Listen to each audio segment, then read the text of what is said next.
Saludos, qué bueno es estar una vez más con ustedes. Gracias por sintonizarnos a través de este tiempo especial que tenemos semana a semana en nuestros grupos en hogares. Gracias también por estar ahí en familia y compartir. Hacer de este tiempo un tiempo ya programado para estar juntos, poder disfrutar de este momento, tener comunión como familia. Es tan importante la familia y creo que en este tiempo de pandemia Dios nos ha hecho más conscientes de eso. Así es que bienvenidos a nuestro estudio de esta oportunidad, el estudio 47 del Evangelio según San Mateo. Aquí Jesús habla acerca del futuro y hoy vamos a ver la parte primera de este estudio e inauguramos el capítulo 24 y vamos a ver en nuestro estudio los versículos 1 hasta el 28. Vamos a ir al estudio del texto bíblico. En primer lugar vamos a ver en versículo 1 al 2 de este capítulo 24 cómo Jesús predice la destrucción del templo de Jerusalén ante sus discípulos. Aquí quiero leer porque en realidad esto tiene un alto contenido, lo que está acá en nuestro estudio, y como siempre de repente detenerme para hacer algunos comentarios para ustedes. Muy bien, leo. Luego de la acusación, recuerden que de ahí venimos, a los fariseos y a los escribas, llamándoles hipócritas y guías ciegos, Jesús sale del templo en dirección al Monte de los Olivos. En el trayecto sus discípulos le comentaron sobre la belleza y grandeza de los edificios del templo. El techo del templo en Jerusalén estaba bañado en una especie de mar de gloria dorada. Los hermosos patios dispuestos como terrazas, los espacios con mármol brillando a la luz del sol. Y Jesús, sin embargo, pone su atención no en el templo físico ni en lo que ellos le están comentando, sino que más bien Jesús pone su atención en el futuro. Y Jesús entonces comienza a indicarles y les está prediciendo la completa destrucción de ese templo. Y les dice, ¿ven todo esto que está allí, ese edificio? De cierto les digo que no quedará aquí piedra sobre piedra. Todo será derribado. Este templo, del cual se habla acá, había sido restaurado por Herodes el Grande, conocido como un gran constructor. Se propuso reedificar, ampliar y hermosear el templo de Jerusalén, que había sido construido en el año 516 a.C. Comenzó los trabajos hacia el año 19 a.C., pero mucho después de su muerte no había sido completado. Sin embargo, la grandiosidad y la hermosura de este templo que Herodes comenzó a edificar y que él avanzó bastante, son evidentes en varios pasajes de los evangelios. Las obras de construcción de Herodes incluyeron además la restauración y adorno en una escala magnífica de la ciudad de Samaria y muchas otras ciudades, y la edificación de un puerto en Cesarea. Además, fue también fuera de Palestina. Se beneficiaron de su ánimo y de su capacidad de construir y embellecer lugares tales como Antioquía, Beirut, Damasco, Tiro, Sidón, Rodas y aún Atenas. O sea, este hombre Herodes no solo le imprimió un toque de avanzada al templo en Jerusalén, sino que también la mano de él se notó en diferentes lugares, diferentes ciudades como las que ya mencioné. Ahora, la destrucción de ese templo y lo que Jesús le había dicho a los discípulos iba a acontecer, ocurrió en el año 70 después de Cristo. El emperador romano Nerón había encargado a Vespasiano, que era el general de las legiones romanas de ese momento, la misión de acabar con la rebelión de los judíos contra Roma. Y este encargó a su hijo primogénito, Tito Vespasiano, para que conquistara la ciudad sagrada y al mismo tiempo también pudiese echar mano de lo que ahí estaba para controlar una rebelión que se había estado gestando. Al mismo tiempo puso a su hijo al mando de 4 legiones con un total de 60.000 hombres. Imagínense ustedes, entre legionarios, jinetes, tropas auxiliares, ingenieros y personal de apoyo. Este Tito Vespasiano asaltó la ciudad de Jerusalén, que parecía era una ciudad que era difícil de poder accesar y asaltar, pues estaba fortificada con 3 murallas y además del templo albergaba 2 tremendas fortalezas, la de Herodes el Grande y la de Antonia. Además, los lados occidental, sur y oriental eran prácticamente imposibles de franquear, pues el desnivel entre los muros y los valles circundantes era muy pronunciado. Por otra parte, varios grupos de celotes propugnaban la rebelión contra el Imperio Romano. De los celotes era Pedro.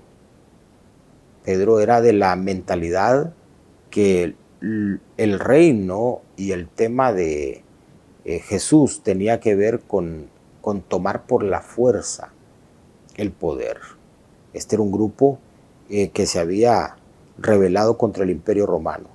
La ciudad fue sitiada durante 5 meses.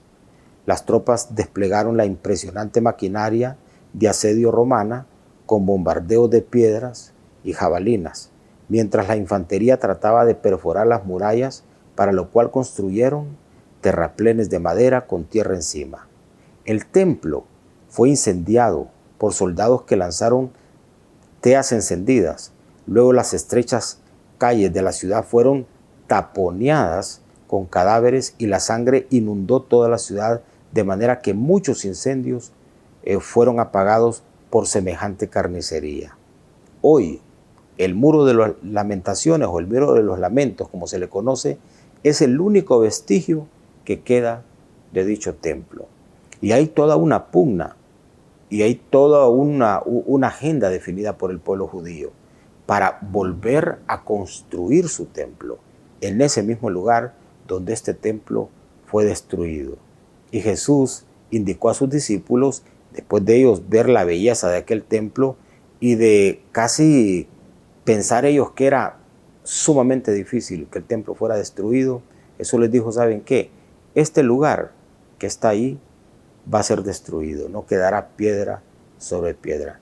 Y lo único, reitero, que queda en este momento, que todavía ustedes ven a los judíos y a mucha gente peregrinar a ese espacio allá en Jerusalén, es una parte de un muro que se conoce como el Muro de los Lamentos. Allí los judíos van a hacer sendas oraciones y colocan ahí, dejan papelitos con oraciones permanentes que están haciendo en ese espacio.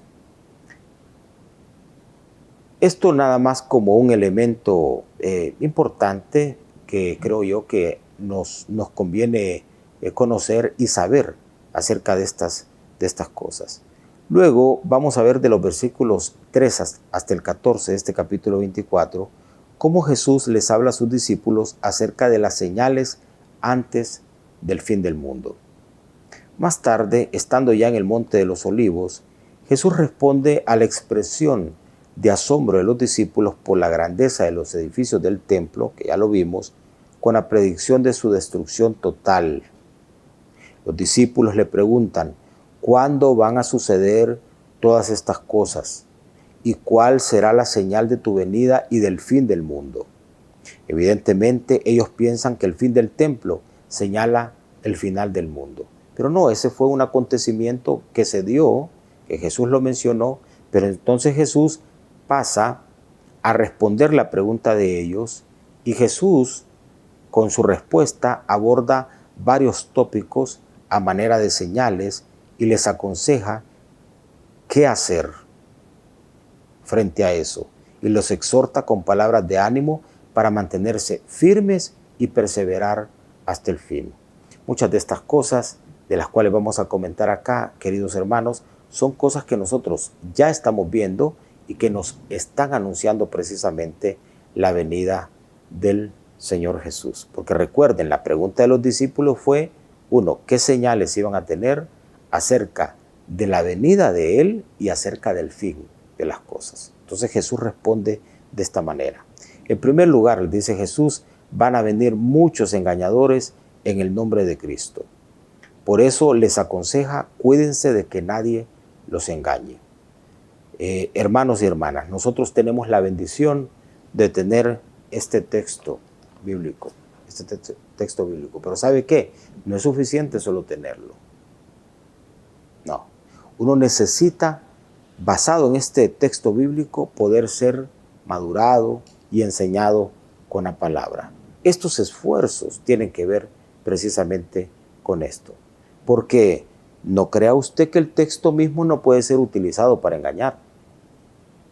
Dice la Biblia que Satanás se viste como ángel de luz. Satanás conoce la Biblia también, la sabe las escrituras, las conoce. Y puede torcer las escrituras. Por eso es importante tener un conocimiento sano, por eso es importante, insisto, ser uno enseñado y ser madurado con pensamiento sano e interpretación sana de las escrituras. Porque este tiempo va a ser un tiempo donde la proliferación de engañadores en el nombre de Cristo va a ser grande. El consejo es, cuídense de parte de Jesús. Cuidado de que nadie los engañe. En segundo lugar, Jesús les dice, como señal, antes de su venida, van a oír de guerras, de rumores de guerras, entre naciones y entre reinos. Por ello Jesús les aconseja, no se angustien, porque es necesario que todo esto suceda. Es decir, vamos a estar frente a todos estos acontecimientos, pero nosotros, en vez de tener una postura de angustia frente a eso, Jesús dice, saben, escuchar todo eso de repente puede alterar su corazón, su ánimo, pero no se angustien, les dice Jesús, porque es necesario que todo eso suceda. En tercer lugar, también Jesús describe esto otro que va a acontecer antes de su venida. Dice que va a haber hambre, van a haber terremotos en distintos lugares del planeta. Y en función de esto Jesús les advierte, todo esto será solo el comienzo de dolores. Hermanos y hermanas, algunas de las cosas que nosotros estamos viendo son nada más eso, el comienzo previo a otros acontecimientos que, si Dios nos extiende vida, vamos a tener la oportunidad de presenciar. Pero insisto, lo que el mismo Jesús dijo a sus discípulos, es necesario que todo esto se vaya dando, es parte del cumplimiento de lo que ya está definido en Escritura. También Jesús les menciona esto otro. Ustedes, les dice, serán arrestados y serán perseguidos. Los van a matar, pues serán odiados por ser mis seguidores. Muchos se apartarán de mí y otros se traicionarán unos a otros, se odiarán, aparecerán muchos falsos profetas y engañarán a mucha gente con falsas enseñanzas. Va a aumentar, les dice Jesús, tanto la maldad y va a abundar el pecado, que el amor de muchas personas se va a enfriar. Pero, atención a esto, el que resista hasta el fin será salvo. Entonces, vea usted toda la combinación de cosas. Jesús advierte de que va a haber persecución. Jesús advierte de que va a haber traición entre hermanos. Jesús advierte que va a haber deserción de la fe. Colocado todo esto acá. Y Jesús advierte que la maldad va a multiplicarse. La maldad siempre ha existido, pero va a multiplicarse la maldad. O sea, va a tener una connotación que no había tenido nunca. Ahora yo le pregunto, ¿todo esto que hemos estado mencionando, usted lo está viendo? Claro, la respuesta es sí. Todo esto lo estamos viendo. Y todo esto entonces es el anuncio, el aviso, la antesala, el preámbulo de la venida del Señor.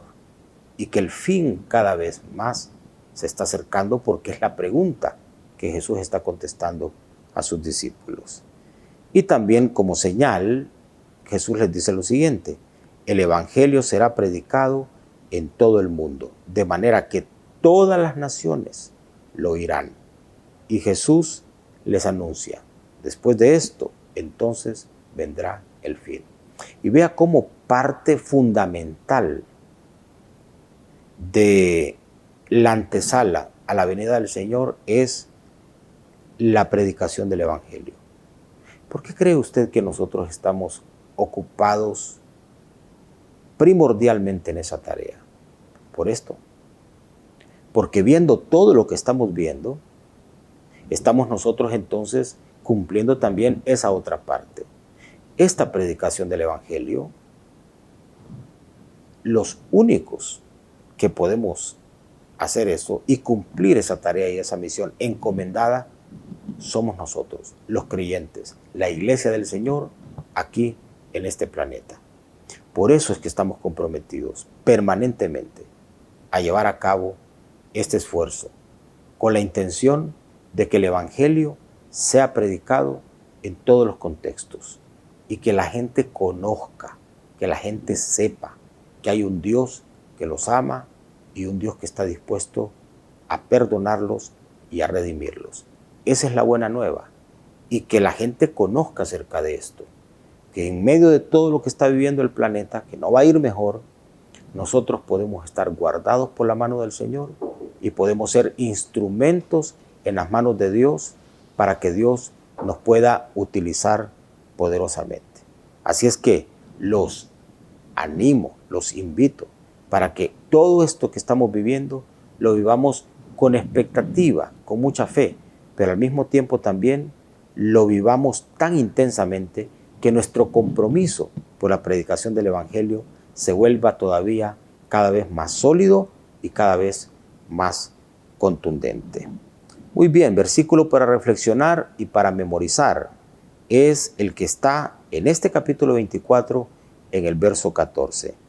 Y este evangelio del reino será predicado en todo el mundo para testimonio a todas las naciones, y entonces vendrá el fin. La venida del Señor está próxima, sin duda alguna. Estemos con expectativa y estemos confiados, y que nuestro corazón tenga ánimo, tenga fe, porque Dios está con nosotros. Vamos a orar, a darle gracias al Señor, de paso también honrarlo con nuestros bienes y como siempre terminar adorando y teniendo comunión en familia. Padre, te damos gracias. Gracias, Señor, por lo que nos entregas a través de este momento de reflexión. Gracias, Dios, que lo que vemos en nuestro entorno nada más nos testifica de la veracidad de tu palabra y de que lo que has prometido se va a cumplir. Nuestro corazón está expectante y con gratitud, Señor, porque en medio de todas las situaciones que vive este mundo, has prometido estar con nosotros hasta el fin del mismo. Gracias te damos, con mucha expectativa y con gratitud, Señor, también reafirmamos nuestro compromiso de predicación de tu palabra para que llegue al mundo entero el mensaje que puede redimir, que puede transformar, el mensaje del Señor, el evangelio, que es la buena nueva de perdón para el ser humano a través de Jesucristo. Permítenos, Señor, hacer firme cada vez más ese compromiso. Y gracias que parte de ello tiene que ver con estar ahí en nuestros hogares. Que nuestros hogares sean, Señor, un espacio de bendición, no solo para nosotros que estamos en familia, sino para nuestro entorno, nuestra comunidad. Te bendecimos, te honramos con nuestros bienes y te damos gracias adorándote. En el nombre de Jesús. Amén. Queridos hermanos, los bendigo y nos vamos a reencontrar la próxima semana. Dios mediante. Bendiciones.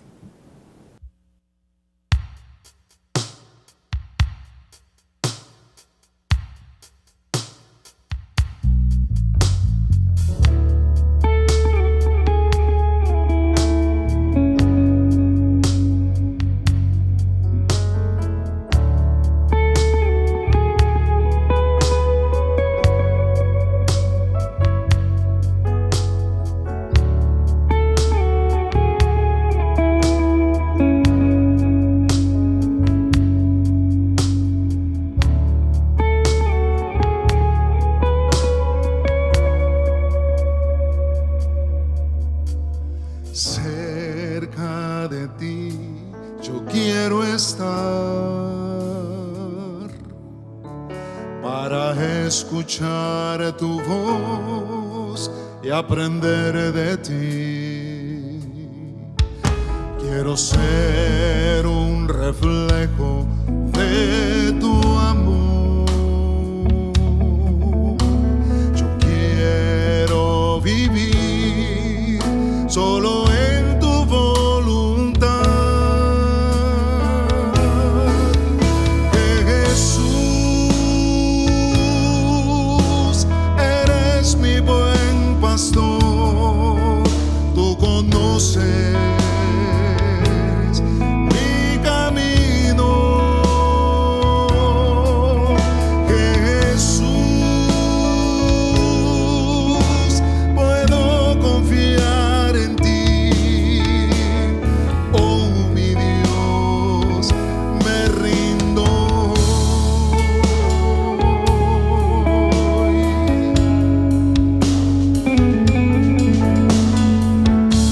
Yo me rindo.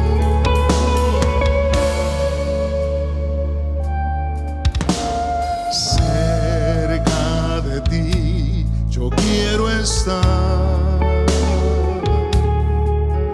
para escuchar tu voz y aprender de ti. Quiero ser un reflejo de tu amor. Yo quiero vivir solo en tu voluntad. Jesús, eres mi buen pastor. Tú conoces mi camino. Jesús, puedo confiar en ti. Oh, mi Dios, me rindo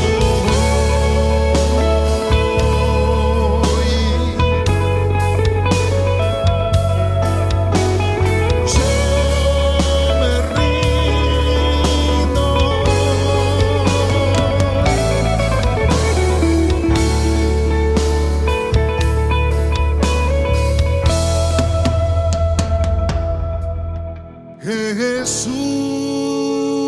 Jesús, eres mi buen pastor.